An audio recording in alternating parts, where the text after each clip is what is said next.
are really fortunate to have some guests from around the world with us today.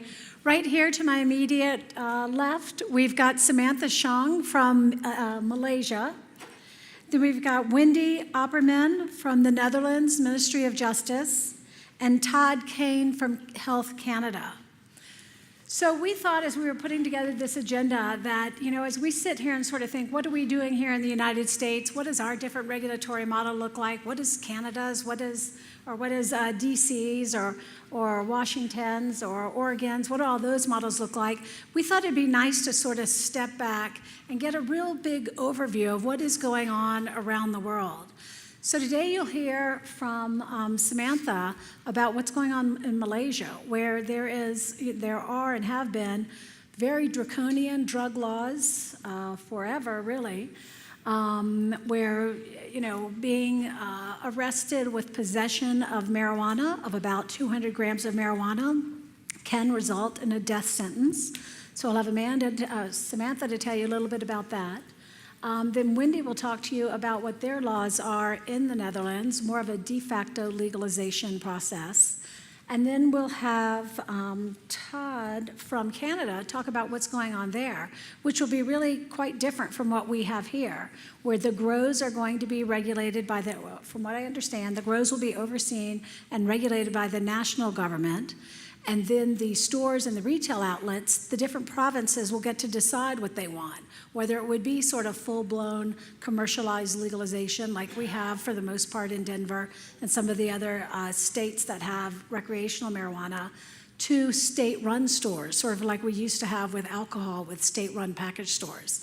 So you'll see the full gamut of options between complete prohibition and full-blown commercial legalization. And you can think about what do those different models mean for you in your state and what you're doing, and what different options are out there for you, and what are the fundamental policy bases for these different options. So Samantha, come on up. Thank you. Thank you, Ashley, for the introductions. So my name is Samantha. I used to be a prosecutor, so I have prosecuted all the drug offenses cases in the book. We have Dangerous Drug Act 1952, and now I'm a defense counsel, and I'm here for a fellowship program under Young Southeast Asia Leader Initiative. So I'll be here for 1 month, and happy to share with you what is the Malaysian position, and happy to learn from you what you are currently doing. So Ashley had mentioned 200 grams of cannabis can get you a death sentence in Malaysia. So have anybody been to Malaysia here? Just have a raise of hand. Yes, thank you. Malaysia is famous with the food, but also we have one of the world's most draconian law in Malaysia. So I have one question, and I'll give her a little prize. So 200 grams can get you hanged. So how many grams or ounce or pound do you think can get you a life imprisonment? So those who get the closest answer, I'll give you this. Any person wish to attempt? Say in gram, it's easier. We use gram and Celsius, we don't use, sorry? 2 grams? Not so. 50 grams, absolutely, this is for you.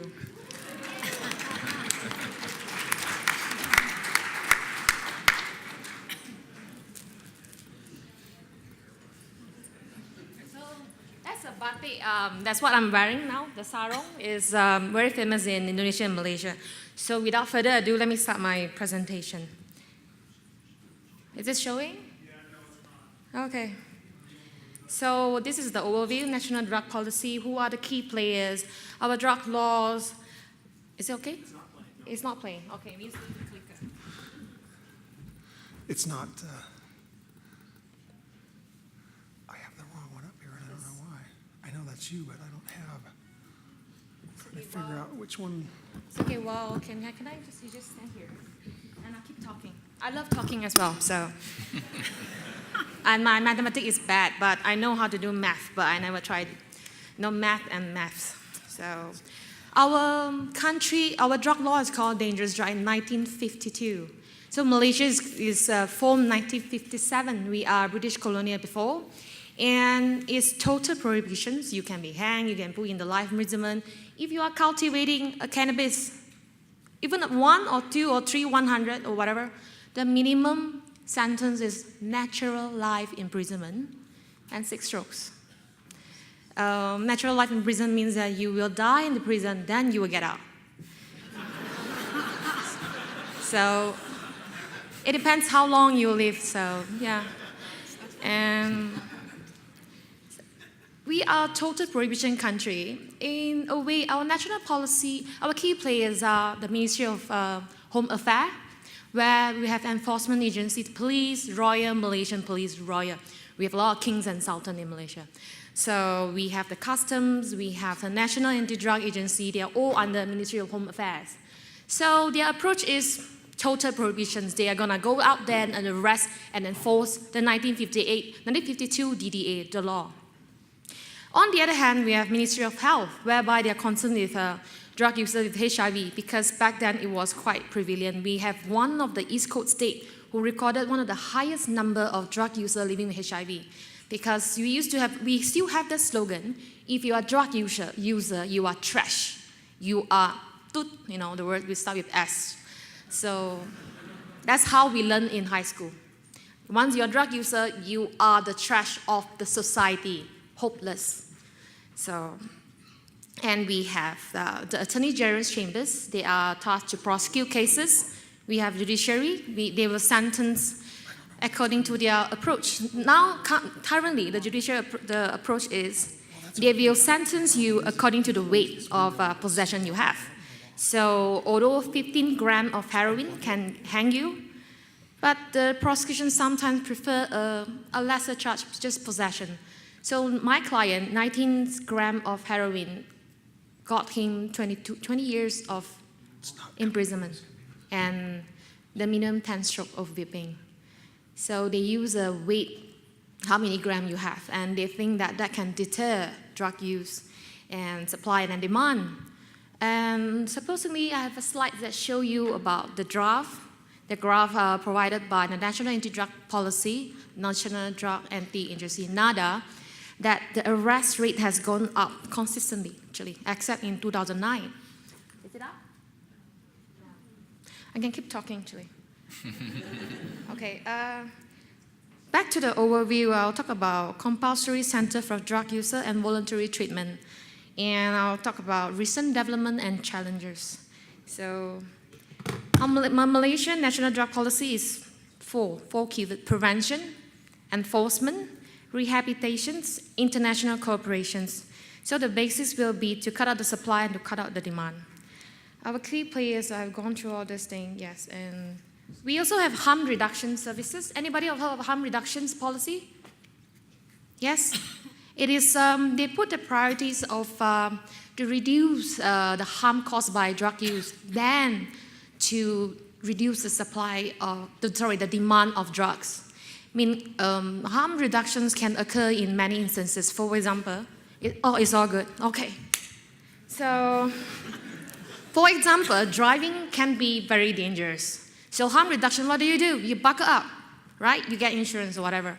So do you ban people from driving? No. You do harm reductions. So there are movement in 2004, mainly by the NGOs, Malaysian AIDS Council, E-Class, to move towards harm reductions. So we have the methadone maintenance therapy, the drug substitutions program, and we have the needle exchange program, where the police are not supposed to raid those places when they have needle exchange program. But one of the challenges is these harmonizations of drug policy. As I told you earlier, we have enforcement, total prohibitions here, we have harm reduction here. So sometimes if you collide and people will go to jail and hang. So, but Malaysia is kind of on a secret moratorium now. We have not hanged people since 2009 for death penalty cases. For murder, for other cases, yes. So indeed, last week we just have executions for a rape and murder case. And he has been there for like maybe 15 years. Yeah. My client who was on death row, he was on death row for 29 years for drug trafficking cases. He's still on death row. So that's how I got into this drug policy. We want to abolish death penalty. That's why we are working on this. So yeah, starting from 2006, I've gone through this, So you can get the slides, I guess, so I don't have to repeat all this. And we have an ongoing campaign, Support, Don't Punish. Please, you can get our t-shirts here as well. You can just go online and get the t-shirts. Sorry, I didn't bring any to you. So this is our drug laws, the first being the most notorious DDA 1952. So I heard numbers, so you guys were repeating like 64, 52. So this is our 234, 1952 that hang people. Yeah, and we have the drug dependence treatment rehabilitations. In Malaysia, if you are caught and you are tested positive, you will be convicted for self-admissions drug use. You will have a conviction, so that will deter you from getting employment. No, we cannot seal the order unless you are a minor. And then you were required to go under 2 years of supervisions under the NADA, the National Anti-Drug Agency's supervisions, where we were told that some of them are just being there to sign in, listen to some lectures, and go home. So one of the stuff that we heard. And we have Dangerous Drug Forfeiture of Properties Act. If you are suspected to be a drug dealer, they can seize and they can forfeit your property. And in the older laws, you have to prove that the property are not illegal property. So, but now we have shifted to, the onus has shifted to the prosecution on this particular act. But yes, your property can be sealed, can be forfeited. And the last one will be the NADA, the act that established our National Anti-Drugs Agency. So this is the old Pudu prison. It has been torn down in KL, Kuala Lumpur.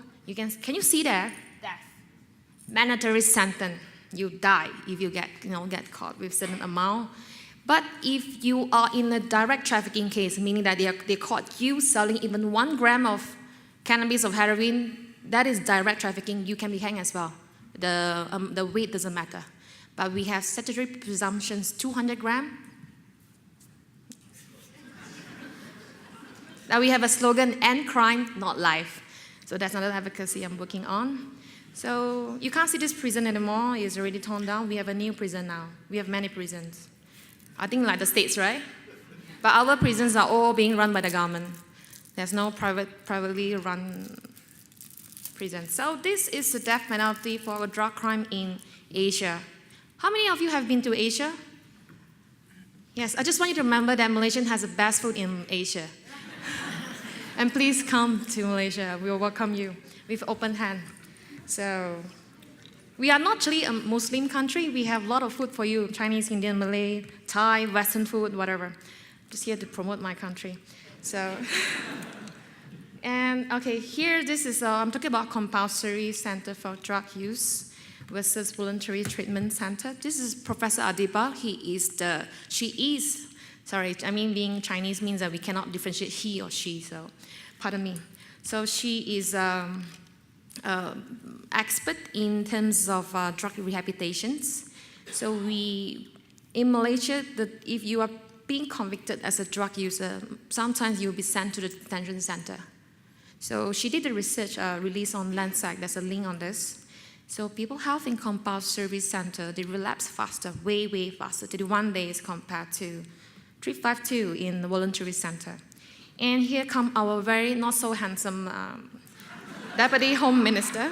There's a lot of joke about him, actually. So he said we're gonna have cold turkey because that's the only way to deal with it. If you use like methadone, that only enrich those drug company. Then he said we're gonna use cold turkey. And he is also the Malaysian Drug Prevention Association for Madam's patron. So it's something very conflicting that I see here. Please look at the statistic. This is released by NADA. They never explain why there's a drop in 2009 in the reports, and I can't find any answer. So if they have done anything, well, I guess they would explain it. I'm not sure why there's a drop, but experience-wise, the case has been going up that we can see. And when we do remand applications, we can see the user keep coming back. They keep on being arrested, being harassed, being put into jail. Same person sometimes. But there's some recent development by our very beautiful law minister. She's my senior in university, super duper senior. So the cabinet has agreed to do away with the mandatory death penalty. It means that you can still be hanged, but the judge can now have a discretion whether to put you to or not. So we are hoping that they will table the bill this month in the parliament. And here come our not so handsome minister again. He's my favorite actually in my list. And he say, although he say no, we gonna go for no for decriminalization cannabis, no and no and no. But he say, yeah, the NADA will draw up a strategic plan, the new national drug policy. That's what he say. Yeah. And NADA new policy is to, wait, there's a video here, I guess. Let me play you a video instead of just me talking. Can we play the video? It's YouTube, it's a bit slow. So anyway, NADA say they will formulate a new national drug policy that will focus on treatments and harm reduction for drug offender. And they hope that all agencies, including the police, the Home Minister, the Health Ministry, have one common voice on what actually is drug user. Are they criminals or are they patients? So this is something still ongoing in Malaysia. I don't think you can play the video. Internet's too slow. Okay, challenges. Our national drug policy is a bit conflicting itself. Harm reduction or total prohibitions, fighting among ministry. So the leadership in national anti-drug agency change frequently. So when you have a new head, you have new policy sometimes. And changing trend of drug use. In Malaysia, I think cannabis is about 5 to 6%. The main drugs used were still heroin and meth. And I did my own survey. That is because sometimes you can't find certain drugs on the market, so they will go for other drugs. So, of course, my own personal advocacy will be if you decriminalize and people can have it in a safe environment, why not? That's why you are the way forward. That's why I'm here to learn about the awesome things you are doing. And the supply and demand remain a challenge. Malaysia is near the Golden Triangle, Myanmar, Cambodia, and Thailand, where the drugs are sourced from. So moving forward, we are currently reviewing national drug policy. The cabinet has passed it this March to review it and move to evidence-based advocacy. This is because the not so very handsome deputy minister say that we're not going to decriminalize cannabis because that is a gateway to heroin and morphine or meth. So what are the evidence on this? He never says, so he just according to his own opinions. And adapting best practice in treatments and case management. We are trying to get drug users to link up with a medical provider to get them help. We understand that it is sometimes more to a mental issues than being a criminal. And a more harm reduction approach should be adopted instead of just putting everybody into jail and hanging everybody. But we still have hope. My last slide. The Philippines lower house just passed a Philippine compassionate medical marijuana bill. So Philippines has, you see, although they are shooting people at the rate of 1,000 per month, but they approved that. So there's still hope, I guess. Maybe in 10 years' time, we will be in your shoes now. So that is my presentation. Thank you very much.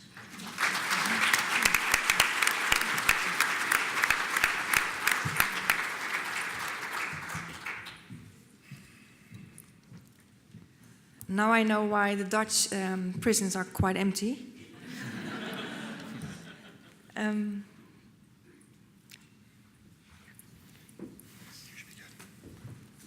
So my name is Wendy, and I'm working for the Ministry of Security and Justice in Holland. And as you know, we don't have such a strict policy like in Malaysia.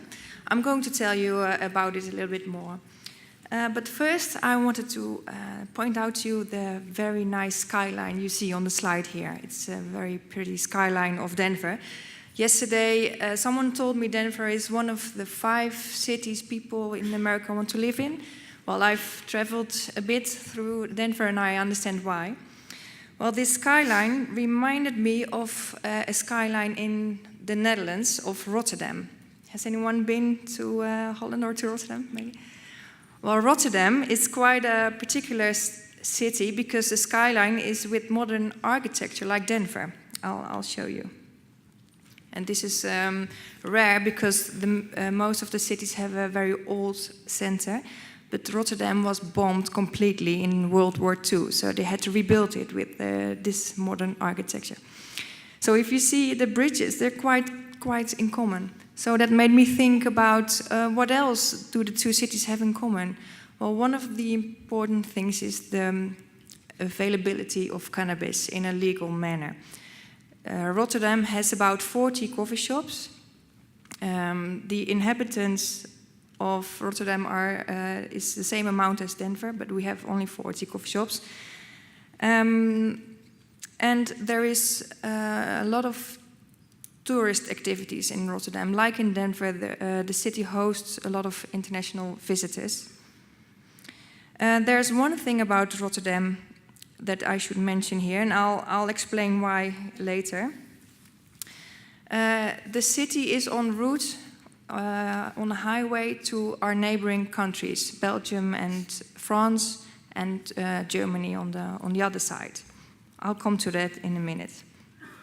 First, I want to tell you something about the Dutch cannabis policy. Our focus is on harm reduction and health. So back in the 70s, we decriminalized the use and possession of drugs, and our focus became harm reduction and health issues. The production and selling is prohibited by law. Still, a lot of miscommunication is about it. So the production of cannabis is still illegal in the Netherlands. Selling is as well, is prohibited by law, but it is not prosecuted, tolerated, if requirements are met. So the selling is allowed in coffee shops only, not on the streets or not in any other selling points. And the coffee shop should meet requirements like no advertising, no selling to minors. It's only 5 grams per transaction per person. And selling is only to residents only. So if you come to the Netherlands, there are certain coffee shops that won't sell to you because we have this residents only criteria. And we imposed this criteria about 4 years ago because a lot of tourists from France and Germany and Belgium came to Holland and caused traffic jams in front of the coffee shops and everything. So there was a lot of nuisance and a lot of angry neighboring country governments that blames the Netherlands for their drug addicts. So now we have a resident-only criteria. And no hard drugs are allowed in the coffee shops. So if coffee shops are, if law enforcement comes into a coffee shop and they find hard drugs, it will be closed.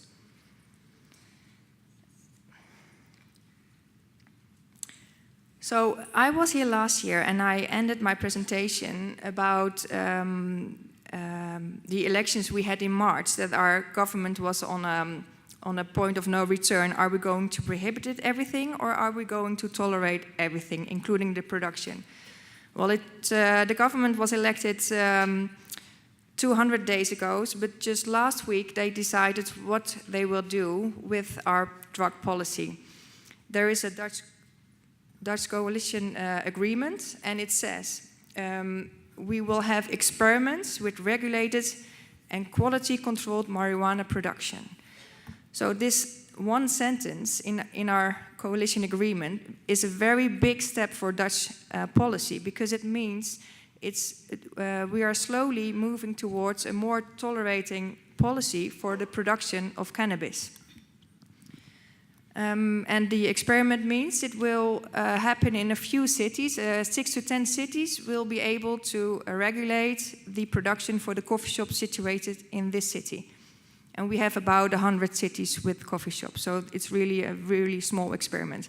And with this experiment, we will monitor what the effects will be.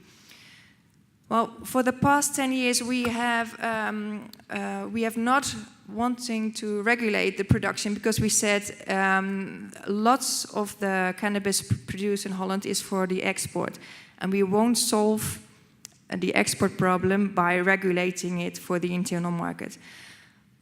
But I think it's a good thing we are experimenting now because we are allowing their use and we are allowing the selling, but we're not allowing the production, and it caused a lot of unclarity for people, and also for law enforcement. They had to confiscate stuff on the other hand, and they had to allow selling and using on the other hand. So this will probably make a clear division between what is allowed and what is not allowed. And what is not allowed is the production for the export. Why I'm emphasizing this and why I just mentioned Rotterdam is en route to our neighboring country is what you see here, the little red country in the middle, that's Holland. And we are surrounded by a lot of countries where everything about cannabis is prohibited.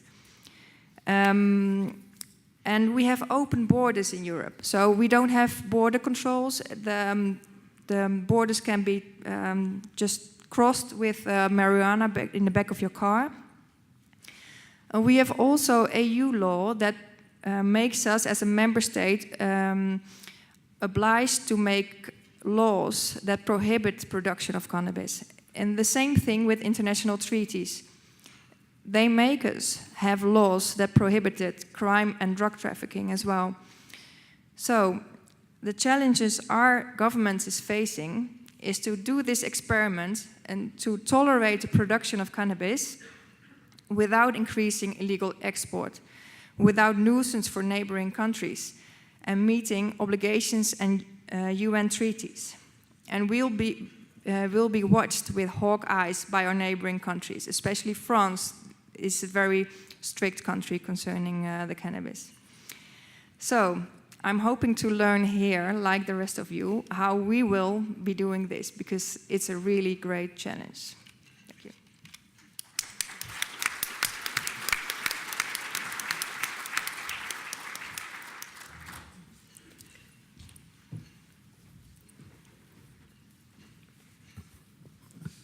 All right, so I'm not feeling adequately exotic as a foreigner here, being only from a few miles north. So if you guys don't mind, I'm going to do my presentation with a thick Quebec accent. I'll fit the panel a little better.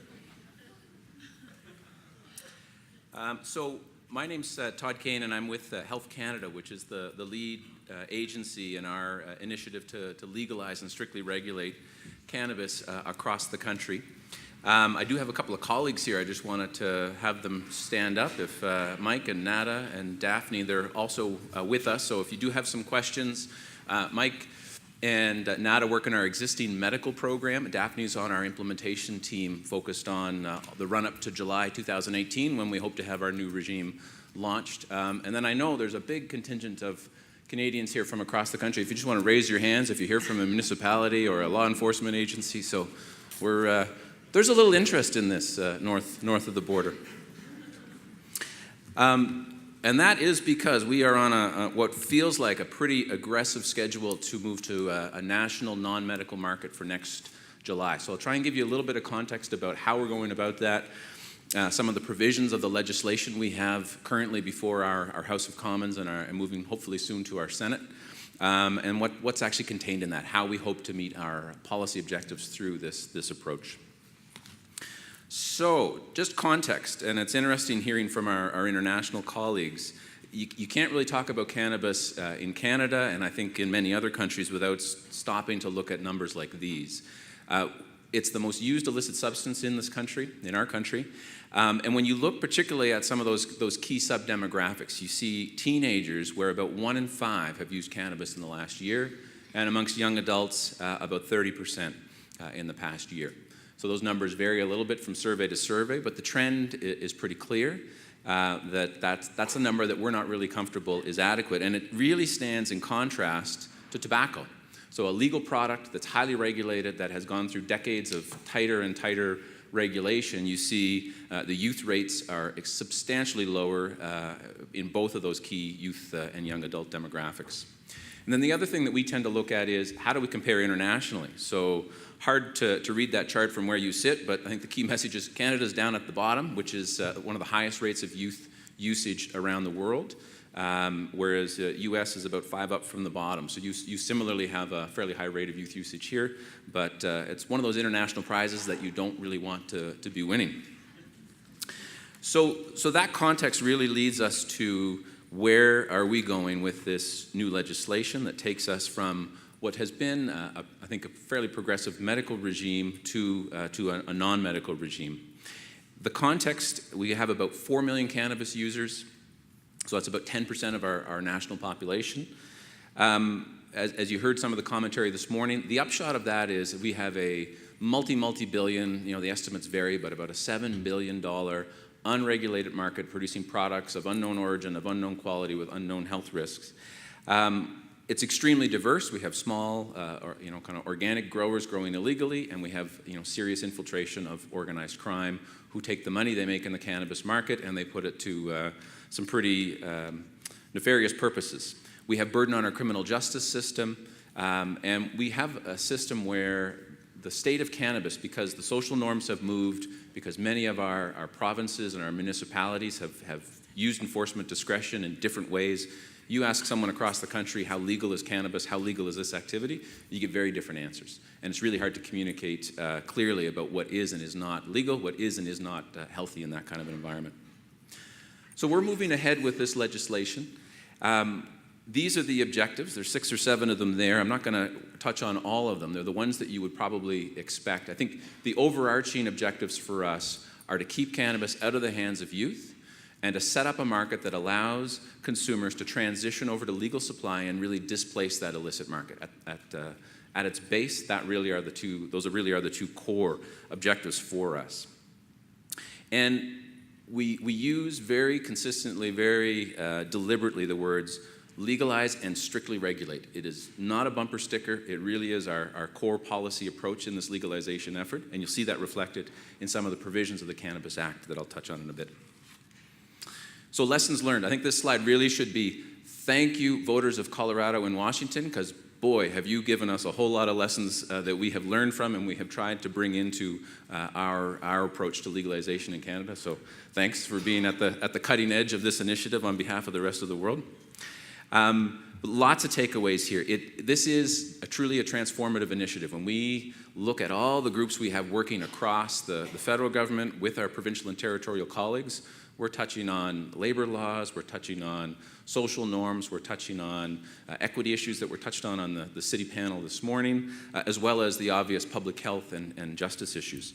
So it's very broad-based. We've heard loud and clear that education is really critical as you move through, so we've started to mobilize. I'll talk a bit more about that. And enforcement. And the other thing, I guess, is as we've built this framework, we have tried to build in flexibility from the get-go.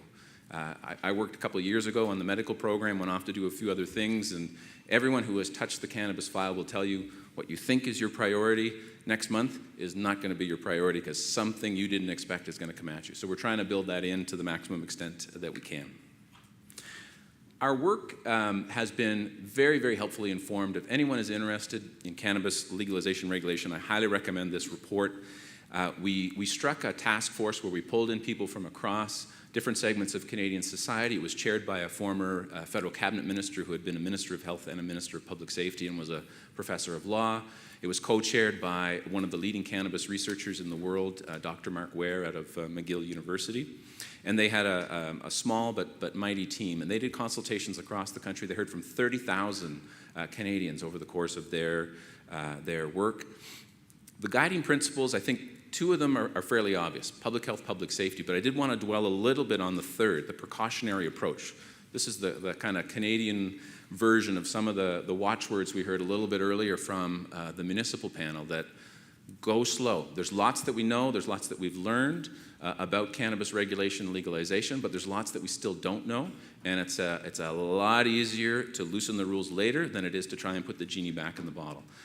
So we have taken that lesson to heart, and you'll see that reflected in some of the provisions. So C-45, that's the bill number as it progresses through our legislation.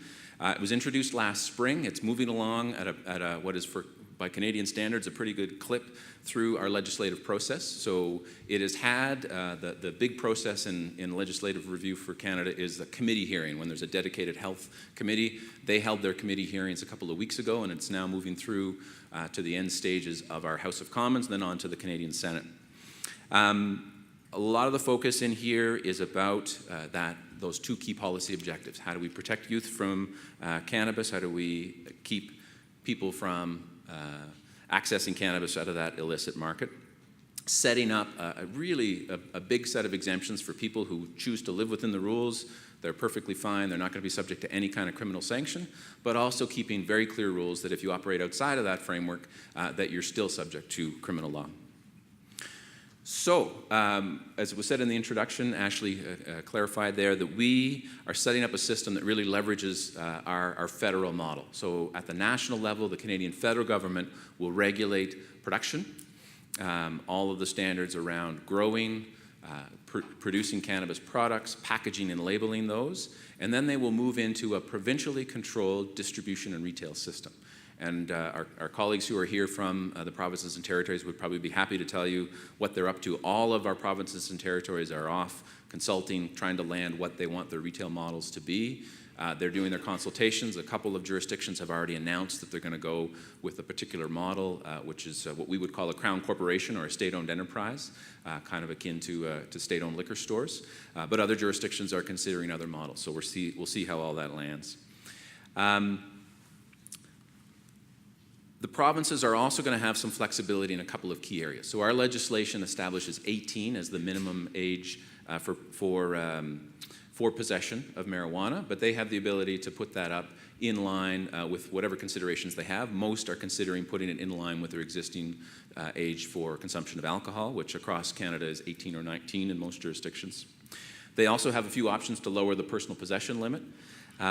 They can create a few more rules around home grow, which we'll talk about in just a section. And they're already moving in some jurisdictions to create rules around where cannabis can be consumed. And in many ways, they're looking at paralleling the rules we have for consumption of tobacco in their jurisdictions. I've mentioned youth a couple of times. I think the key provisions here, we're trying to focus the criminal sanctions around cannabis on what adults do. So it has some very serious penalties for people who sell or provide cannabis to youth, who attempt to use youth in the trafficking of cannabis. There are some quite serious penalties. But there's other restrictions in there. So our restrictions around advertising and marketing, compared to what you've seen in some of the US jurisdictions, are quite tight. Anything that's going to appeal to youth, any advertising, any packaging, there's going to be no sort of self-service and vending, and even what advertising will be permitted will only be permitted in a venue where you can reasonably assure yourself that it's only going to be adults there. So it's sort of the idea is in-store advertising is the presumption. All right, what else? Cannabis for medical purposes. So what we're envisioning with the Cannabis Act is we will have one system for production, but we will still have a distinct medical access regime. So that, again, is a little bit of a contrast to what some of the US states have done. There'll be one production mechanism, but we would allow people to continue to access cannabis for medical purposes under the provisions that existed under our legacy legislation. Import-export, this is a system to serve our domestic needs. We have a very, very limited amount of import-export for medical and scientific purposes. That's going to be the watchword going forward, and our Border Services Agency is already gearing up to make sure that as we turn the page towards legalization, that people crossing the border in any direction know that you can't be bringing cannabis in either direction. We've had an industrial hemp system in Canada since, I think, the late 90s. It's pretty successful. We've got a strong hemp industry. That whole regime is going to move in under the Cannabis Act because, as many of you probably know, the plants are the same, just different characteristics. So let's see. What else do we want to talk about in our act? What you will now be legal to do. So you will now be able to purchase cannabis if you're over 18 in a provincially regulated retail environment. Other products, one of those things where we're going slow, we're trying to take that precautionary approach is around edibles. So the idea is that next July, what will be legal will be dried cannabis, fresh cannabis, and cannabis oil. And then all of the exotic cannabis-infused products that you may have seen in a dispensary here in the Mile High City, those would come about a year later. And so we're taking a little more time because that is a much more complex area of regulation, and we want to make sure we get it right. We do have a backstop, so we recognize that we're moving relatively fast, and all of our provincial and territorial governments may not have their system up in time for the launch in July. So we've developed a backstop. Our medical producers today use a model where they sell by mail order, and the delivery discussion this morning was bang on target for us. That system's been working for about 4 years. It's been proven to be quite stable, and we'll use that as an interim measure. If a given province or territory doesn't have their system stood up, they'll be able to buy legally from those nationally licensed producers for the interim period, however long it takes for that jurisdiction to get stood up. So possession limits, very similar to what you've seen in the US. 30 grams is pretty close to an ounce. Possession, sharing, home grow. So the model that we have proposed in the Cannabis Act is 4 cannabis plants at whatever stage of growth per dwelling. So not per adult, per dwelling. We did have an earlier provision in the draft bill that would have that limited to 1 meter. That's been removed through the parliamentary review process. So it's 4 plants of any size. And people will be able to make products at home as long as they're not using some of those more dangerous production methods. So there's a federal prohibition against producing products at home using the kind of butane, propane things that we talked about earlier. Another lesson that we have taken to heart from our U.S. state jurisdictions that have moved ahead, our colleagues there, data and monitoring. So the word was, get your data in place early on, make sure you've got your frameworks, make sure you've got baseline data that you can measure progress against. So we're endeavoring to do that. We launched a national cannabis survey last spring. We had just under 10,000 respondents. It really went into depth about cannabis use patterns, how people use it, when they use it, what forms, etc. We're crunching the numbers on that now, and it's giving us a much better sense of what that looks like. It's more in depth than anything that's ever been done in Canada. Our National Statistics Agency has mobilized so that they are putting in place the frameworks to be able to monitor the impact across social impacts, criminal justice, and economics, so that we actually have the data sets to see, is this actually having the intended policy impacts?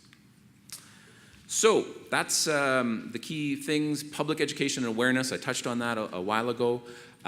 We are already communicating about drug-impaired driving, about cannabis health risks. Those campaigns started last spring. They're accelerating as we move through the year. We can't actually communicate publicly about the new provisions in the Cannabis Act. It's just sort of a quirk of Canadian laws. You don't talk about something until Parliament has proclaimed on it. So we'll wait until Parliament, assuming they pass the bill sometime in the spring, that communication will start at that point in time. But we're also working very actively with our provincial and territory colleagues. This is an area of shared jurisdiction. We have public officers of health at the provincial and the local level. So there's networks that are being activated there. We are making extensive use of partnerships. One of the things we learned through our research is not quite the last person, but pretty close to the last person that youth want to hear about cannabis from is the government. They want to hear from Boys and Girls Clubs, they want to hear from their doctors, they want to hear from their parents. So we are trying to drive our communications to youth through channels that are trusted by that intended audience. So tons of work going into develop those partnerships to be able to push those messages out. I think I've hit on this already, engagement and collaboration with such a broad-based initiative activating so many parts of Canadian society. There are working groups out the wazoo, activated at all levels, and I think that will just accelerate as we move through. Last specific point I wanted to make was around Indigenous engagement. There's tons of interest in cannabis from our First Nations and Inuit people across the country. Those interests range from wanting to participate in the economic opportunities, wanting to deal with some of the kind of social justice issues that have been around drug policy for some time. And then we also have a history in many parts of Canada of dry communities. And so they're concerned about being able to apply that model to legal cannabis. So we're working directly with First Nations. We're working with their umbrella organizations as well to try and make sure those perspectives are fully considered. And that goes right into the public education piece as well. Again, targeting public education in a way that's culturally adapted to First Nations is really important for that public education and outreach to be effective. So we're in the sprint. July 2018 is when we are targeting to have this regime launched. We have a former police chief who's now a member of parliament, and he's the parliamentary secretary who's been the lead for the government on cannabis. And he likes to say cannabis legalization is an event, not a process. So while we have tons of energy around July, we are really trying to send that message that it's not some magic switch that you flip and everything is solved. That is the start of a transition that is going to take, as we've heard from Colorado and Washington and Oregon, is going to take years to work through some of the kinks, but that's where we're headed. And a lot depends on Parliament, so everything that we have done is predicated on Parliament actually moving that legislation through in a timely manner. So we're watching that and supporting it very, very closely as we move through. So happy to take your questions as we move into the panel. Thanks very much.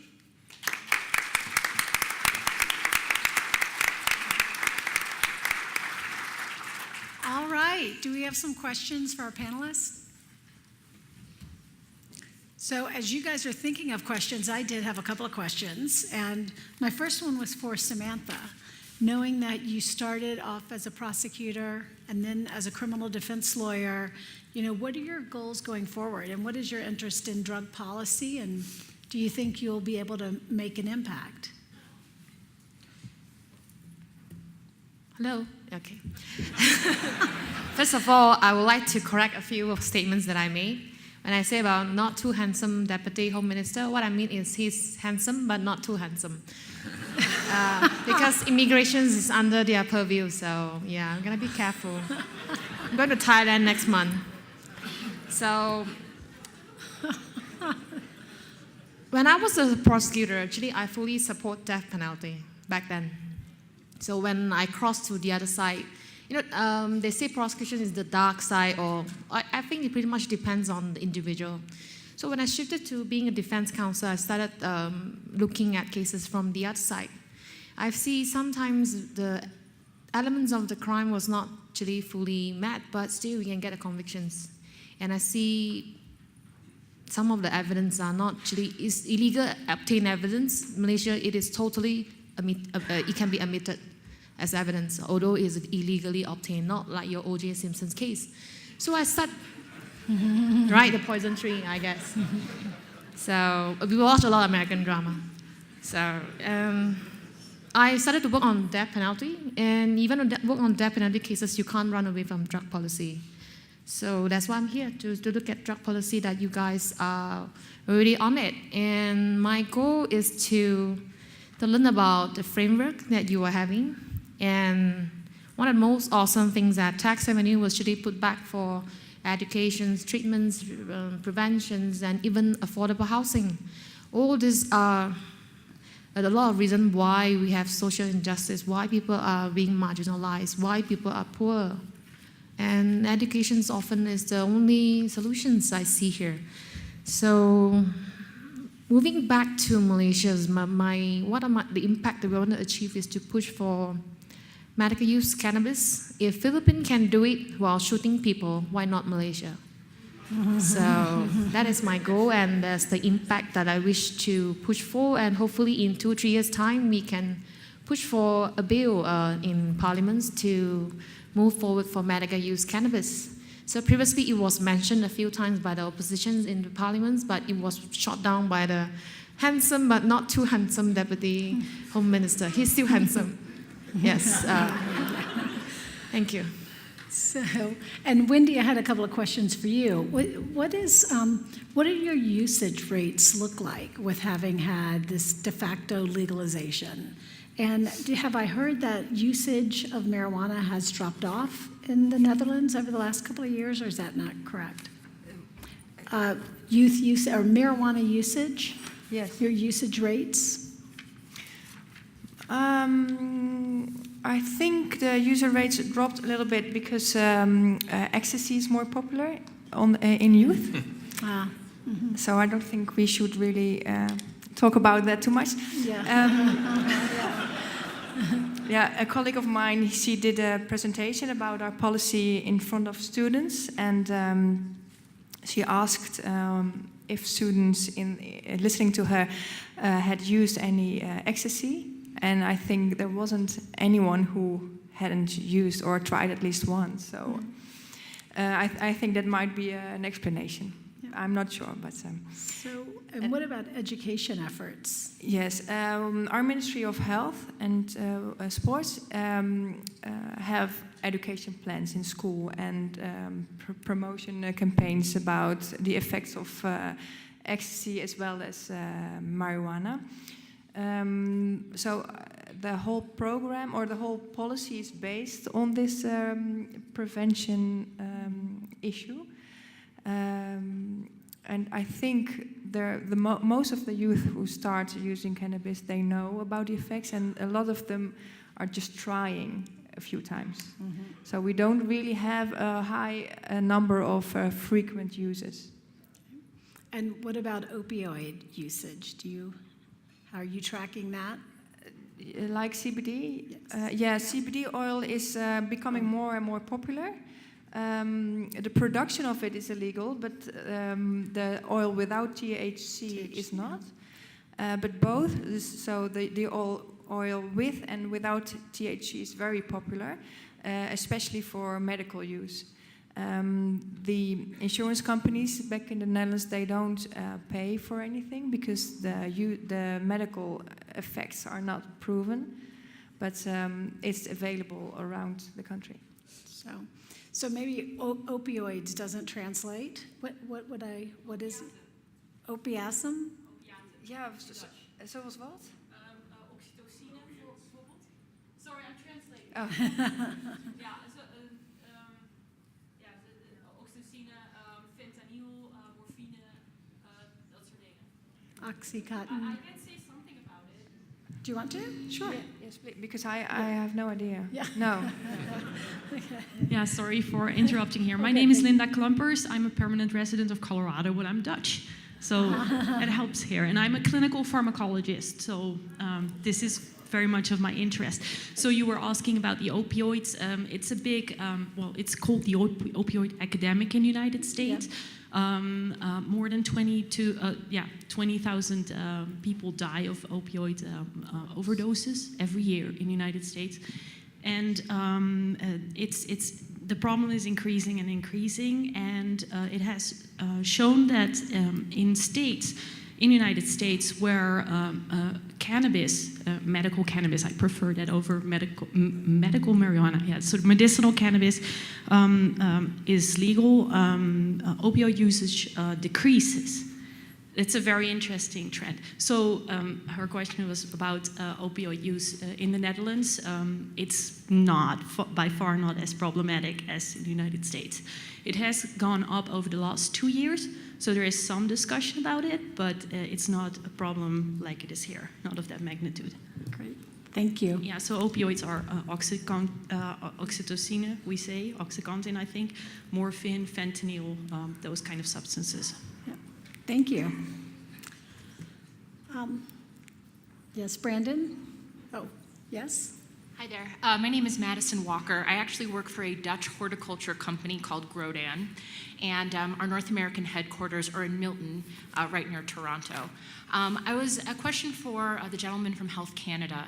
I know that the primary concerns at this point are just getting the system up and running, but has there been any discussion about sustainability, about water usage, about pesticides and all that good stuff? So pesticides, absolutely. It's been an area of focus for us under the existing medical regime, and one that we've tried to carry forward into our thinking around the regulatory framework under the Cannabis Act. Broader sustainability issues, my colleague Daphne was here for the first part of the week to learn a little bit about some of those considerations, but it has not played a prominent part in our policy thinking to date. Thank you. Yes, Brandon? And another question for Todd. In the discussions in Canada, has there been any consideration for a framework for social consumption where folks would consume cannabis outside the home? Yeah, it's a great question, and it'll be an important one as we move ahead. That's one where it really will fall to our provincial and territorial colleagues, because it's not managed or regulated. It's not a federal responsibility or, frankly, competency. So the place where that has been talked about most explicitly is actually Alberta. Last week or the week before, released their initial thinking on how they're going to manage their retail side, and they're giving some active consideration to social consumption. British Columbia is in the middle of their consultations. I said that we nationally had about 30,000 people write into our task force a year and a half ago. BC, in the space of about 2 months, has had almost 30,000 people submit information to their consultations. So I'm sure it's going to get discussion in our provincial and territorial jurisdictions as they work through. And Todd, I had another question for you too. Along the lines, you talk about having these strict rules around advertising, because we don't want, children to be attracted to it, or probably even really want to kind of keep an eye on usage overall. And advertising, obviously, the goal of advertising is to increase usage. And then some of the provinces are going to a purely state-run model, some are going to a purely commercialized model. Can you talk about the conversations that have been had when they've chosen those two models and how advertising would play into that?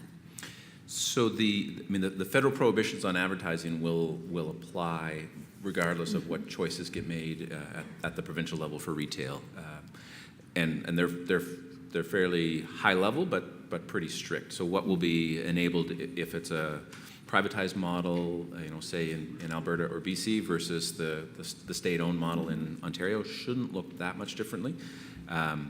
That's the running presumption. I'd love to tell you more. We just had a senior meeting with federal and provincial officials on exactly these kinds of questions, but I left early to come here, so I didn't hear the conclusion of that part of the discussion. Yes, yeah. I think it'll be great to see in one country how that plays out with the state-run stores versus the commercialized stores. Sort of a natural experiment. Yeah, absolutely. Okay, yes. Hi, my name's Hugh Miller. I'm from Florida Atlantic University, and I have maybe 3 questions that you may or may not even be able to answer. One of them has to do with prosecutorial discretion, and this may relate to the social equity types things we were talking about before, but a lot of people are still being busted for possession of small amounts of marijuana, and most of them tend to be black and brown people. And I wonder if any of you have any thoughts about how that plays out in other parts of the world. So that's one question. Another question that may have more to do with Canada, and I read someplace in some finance magazine about the stock market in marijuana companies moving to Canada because, for example, dispensaries in Colorado can't get listed on the New York Stock Exchange, for example, which seems to me like a particular securities regulation sort of a question, and I wonder if anyone has any thoughts about that sort of thing. And finally, this question over cannabis or marijuana and what should we call it. America has its own unique history with the term marijuana, with Anslinger and so on, and I'm wondering if there's a international norm as to what the word should be used for it. Thanks. I'm going to go first on your last question, just because when I worked on the medical program about 4 years ago, we had huge debates, not just over that question, but whether to spell marijuana with a J or an H, like on the hours we burned trying to resolve that. But we're kind of turning the page, and we use cannabis pretty much exclusively. I think because it's scientifically correct and it's just less of a loaded term. But maybe on that point. Yeah, it's the same in Europe. We use cannabis also in the EU treaties. The same in Malaysia. We use the cannabis in our law. And we use marijuana because that's what's in our Amendment 64 and in our laws. So it's marijuana right now. And what do you prefer, everyone? Do you think it should be marijuana or cannabis or cannabis? Cannabis. Sneak All right. that amendment in the next time. Welcome to the marijuana conference. Marijuana management conference.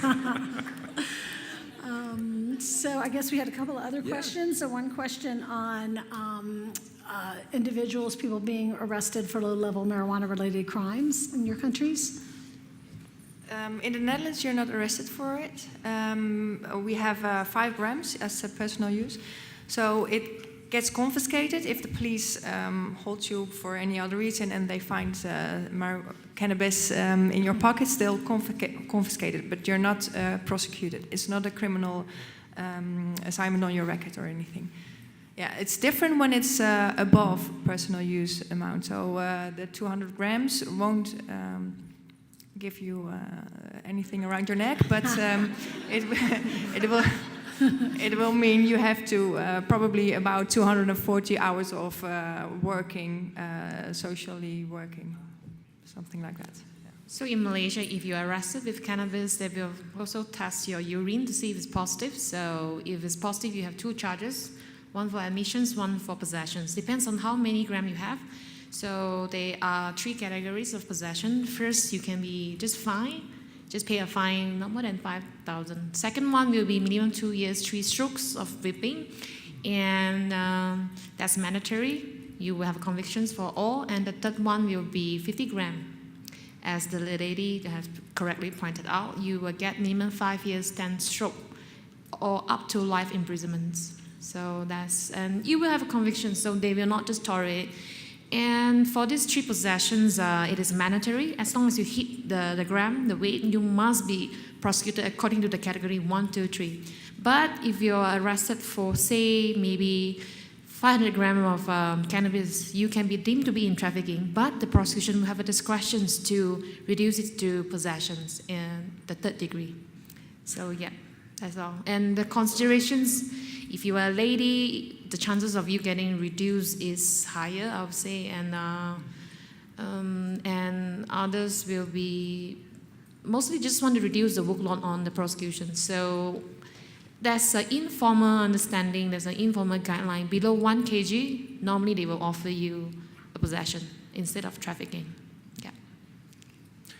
And just on that point, so we had a similar pattern in Canada with if you looked at cannabis charge rates in Halifax, Nova Scotia versus Saskatoon, very wide disparities. And then if you looked, people of color or Indigenous were far more likely to be charged, depending on the jurisdiction. So that was absolutely an issue that we think will be addressed in part through this Cannabis Act proposal. One thing I would pick up too, there was a comment earlier about not having a binary system where you move from this is legal and this is criminal code. So what we've proposed in our act is if you're just outside the lines of what is legal, there's a system for fines up to $200. So it's a 30-gram possession limit. If you're caught with 40 grams, well, you're not looking at a criminal charge, you're looking at a fine. The stock market? Yeah, so there's 2 things going on. Our Canadian medical producers who've been licensed over the last few years, a number of them are publicly listed on a couple of different Canadian stock exchanges, and some of them are achieving some fairly impressive valuations. 2 of them I think are approaching $1 billion. The phenomenon that you talked about is U.S. companies trying to get listed on Canadian markets. So not a securities law expert whatsoever. That is a phenomenon, and some of our securities regulators are concerned about that because they really don't want to become a forum for listings that are offside with U.S. federal law. So if they operate strictly in Canada, it's not really been an area of concern, but to use it as a way to access capital markets when you're offside in the U.S., that's been something that these securities regulators are looking very hard at. Okay, next question. It's another question for Todd. Just wondering whether the gray market dispensaries in Canada are really something that's being considered as the legislation gets considered. Because to me, there's at least across the country over 200, maybe 500 of these dispensaries that exist in almost a bit of a gray market where they're not locally or provincially regulated, but they're taking the federal government's plans and intentions as license to go ahead and open business. So just wondering how you plan to deal with that when there's all of these businesses that have been operating for 2+ years at least. Yeah, I mean, ultimately, with that framing that I talked about in my presentation, that will be up to the provinces if they want to try and integrate the dispensaries. I mean, the official answer would be they actually were never gray market. They were clearly operating outside of the legal framework. They were black market as much as they might have had good intentions and great business models and great products. But so our provincial colleagues are wrestling with exactly that issue. If you look at some of the consultation frameworks, you can see them asking for their citizens' views on how to treat dispensaries as they move forward. Ontario, clearly has already declared in terms of their policy intent. New Brunswick similarly has moved with the Crown model, but other jurisdictions I think will make other choices. And just a follow-up to that, are there any concerns that the Supreme Court would supersede some of those regulations with respect to medical marijuana? I mean, we've seen, a lot of the medical marijuana program has been driven by the courts and not necessarily the legislature. It's a great question. The constitutional litigation around cannabis has been substantial over, I mean, our very first medical program, as sounds like you well know, was driven by a constitutional decision back in the late 90s. We think the framework we've got is sound and constitutionally defensible, but others may have other views, so we'll see how it goes as we move through implementation. Okay. Any other questions? Okay, great. Thank you.